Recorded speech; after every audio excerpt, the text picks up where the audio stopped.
The Dragon Ball Z Kakarot reviews on PlayStation 4 are coming out. I've played a little bit of the game as well, and I want to give you guys my insight. I want to take a look at what some of the Metacritic reviews are saying. I want to look at the Metascore, and a quick overview of the game. It is very good for Dragon Ball standards. The Metascore is very positive. Let's talk all about this game and its reception right now. It's got a 78 on Metacritic, which is pretty good, all things considered. I mean, if you look at the Dragon Ball games from years past, some of the reviews that the Dragon Ball games have been complete train wrecks. You look at games like the original Budokai, some of the games that were released on like the Game Boy Advance, they have been received really poorly. But in recent years, the Dragon Ball games have definitely been received a lot better. Fighters was received really well, and then Xenoverse 2 was received really well as well, all things considered, but those games usually hover around the mid to high 70s, and in the case of Fighters, that's probably one where you can say it was a little bit of an anomaly, and it did really well, where that game is just received to be, by many, to be the best Dragon Ball game. Dragon Ball Z Kakarot, of course, a different kind of experience, a single-player oriented experience where it is an open-world RPG, and you're going through the entirety of the Dragon Ball Z story, from Dragon Ball Z's beginning with the attack of the Saiyans, all the way to the end of the Buu Saga. Now, I played a little bit of the game, so I'll give you guys my input as well, but I've nowhere near played enough to give you guys a final judgment on the title. But nonetheless, currently, the game has a 78 on Metacritic, and a lot of the big publishers have not put out their review yet. Destructoid's got a review in progress saying Dragon Ball Z Kakarot might be an all-too-familiar trip down memory lane, but so far, it's fun enough and much more pointed than some of the aimless DBZ games of old, so that's a rather positive sign of their score to come. IGN Italy noted, as an RPG, Dragon Ball Z Kakarot struggles a bit too much to provide a consistent experience, but fans can enjoy the finest tribute to the series. So that's something that I think we're gonna go back to over and over again. I don't think you're buying Dragon Ball Z Kakarot if you're a newcomer to the series and you're looking to experience it for the first time. I really don't think that audience is there. There might be a couple of people out there that are in that boat that are looking to buy Kakarot to experience the DBZ story for the first time, but let's be real, the majority of people that are buying Dragon Ball Z Kakarot at least know of what to expect out of the DBZ story. Maybe they don't know every single little element of thing that happens in the DBZ story, but they know entirely, okay, we go to the Saiyans, then we go to Planet Namek, then we have the Cell Saga, then we have the Buu Saga. And sorry if I spoiled you a little bit on the various arcs, but I think at this point, those spoilers are warranted for something as iconic as Dragon Ball and something as well known, but nonetheless, the score right now on Metacritic, again, a 78, and I do want to read some of the comments from the reviews that have been posted. 6th Access gave it a 7 out of 10, saying Dragon Ball Z Kakarot displays unparalleled care and respect for the iconic story arcs it adapts. The original music is there, original Dragon Ball characters return, and pivotal moments are gorgeously animated. If these were stories being presented in video game format for the first time, it would be a mind-blowing experience. Unfortunately, Dragon Ball Z Kakarot doesn't push the envelope enough to warrant sitting through the Cell Saga for the umpteenth time and seeing Frieza get obliterated yet again. If you've played a Dragon Ball Z game before, you've basically played this one. I don't really know that notion of the review.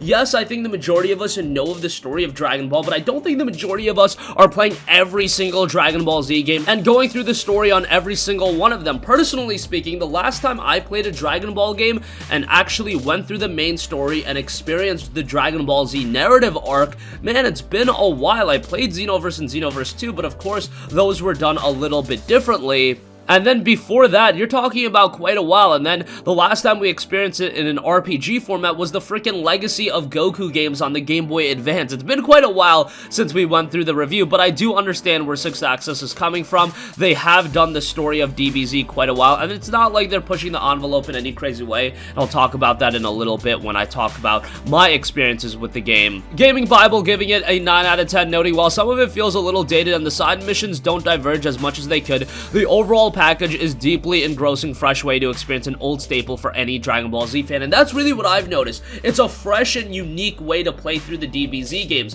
Can you go back to Kakarot and make multiple games out of this? Probably not. It's probably going to be one open world RPG, and then yeah, you could release some DLC here and there if you want to flesh out and do some movie content, if you want to throw in Broly in the game.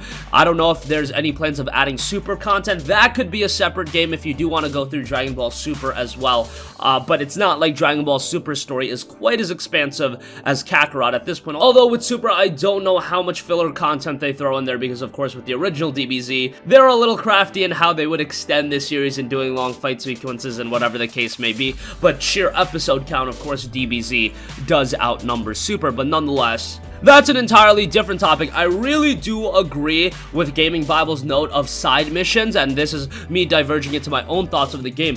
Doing a couple of side missions was one of my most excited elements of this game. I really wanted to see other characters get fleshed out, and yeah, we do see some characters that are very much notable to Dragon Ball fans. Early on in the game, you see characters like Nam and Ader, the android from the original Dragon Ball, and you do side quests for them. However, it's not like they're very compelling side quests, which is a little bit of a disappointment. It's a lot of, hey, go here, fight this guy, bring the item back. A lot of fetch quests, and I understand for an open world RPG, quests like that are kind of standard, and we see that in a lot of games. However, with Dragon Ball Z Kakarot, with a lot of the side quests, so far from what I've experienced, and I'm still pretty early on in the game, it is a little bit dumbed down. It does seem like the most fundamental form of side quests and the most laziest way to do side quests. I really hope that changes a little bit. I hope we get some more engaging side quests. I know it's a little bit difficult to add, a lot of narrative components to these side quests and make them really compelling because the DBZ story has kind of been in place, but still, given that we do have the side quests in there, given that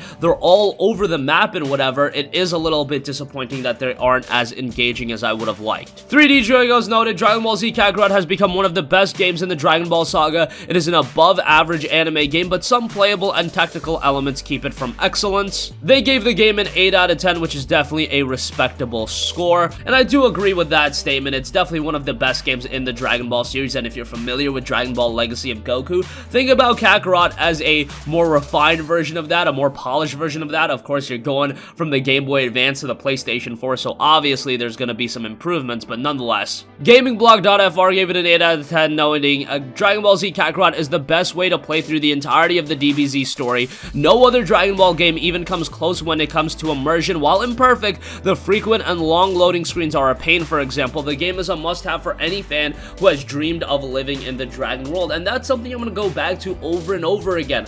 I don't know when the reviews come out, but I feel like a lot of times when these anime games are reviewed and you notice it with like the Naruto reviews, it's obvious that the people playing the games are not a big fan of the Naruto anime, or maybe they're not a big fan of the Dragon Ball anime, and I do get that notion of, hey, these are games that are coming out for modern platforms, premier platforms, they should be catering towards everyone, but I don't really agree with that. I think Dragon Ball games, you're buying it if you're a Dragon Ball fan. If you're not a Dragon Ball fan, what attachment are you gonna have to a Goku, a Vegeta, and the story of Dragon Ball? You can tell me, oh, it's to experience the Dragon Ball Z story for the first time, and yeah, I guess you could do that with Kakarot, but really, that's not what it's about. It's to let you experience the Dragon Ball Z story in a new way. It's not like this DBZ story is this incredibly compelling narrative. It really isn't, but it's a narrative that so many of us have nostalgia with, and to experience it through the lens of an open world RPG, that gets me really excited, and I know that got a lot of other people excited. This notion that, oh, DBZ Kakarot is this game for newcomers to DBZ, again, I'm sure there's a few people where that's going to apply to, but really the majority of people playing this game, I really do believe, are going to be ardent DBZ fans. Nonetheless, I want to read one final review that has been posted by everyeye.it, giving it a 7.5 out of 10, noting some playful choices that are not always coherent and shareable weaken the aura of a product that is still fun and long-lived, which fans will welcome with open arms, albeit with the awareness that the fusion between the imagery of Dragon Ball and the role-playing game has failed to perfection.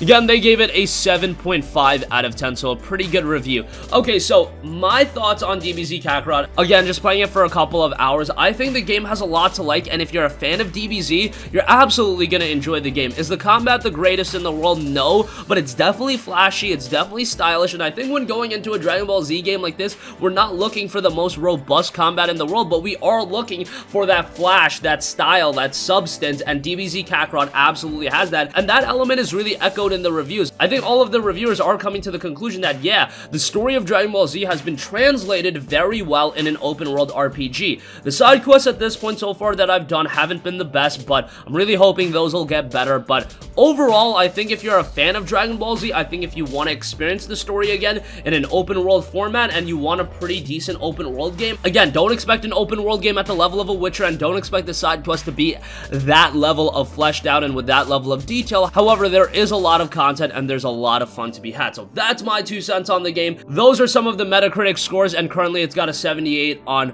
Metacritic. So it seems like the general consensus, if you're a fan of Dragon Ball Z, if you want that experience in an open world RPG, you're gonna really enjoy it. So check it out. Maybe wait for a slight price discount, but I really do believe that this is gonna be a game that holds up in price, given that it's a Bandai Namco game. It's getting received pretty well. That's usually a match for a game that holds up in price. And by the way, there is a season pass available. If you buy the deluxe edition, I believe, you get a season pass. That is $84.99, so it's quite pricey. The deluxe edition itself includes the game, a cooking item that gives you your character permanent key attack and HP stat boost, and the season pass. The season pass itself adds 2 original episodes and a new story. So what could that be? Speculate away on that. That's going to conclude this video. Sound off with all of your thoughts in the comment section down below. Thank you for watching, and goodbye. Hey guys, we hope you enjoyed the video, and if you did, make sure to hit the subscribe button, and if you're already subscribed, do us a favor and hit the bell icon. This way you'll be notified whenever we post a new video. That's the best way to keep up with all of our uploads, and we usually try to upload 2 videos a day. And with the bell icon hit, you'll be notified whenever we do upload a video. As always, thanks for watching.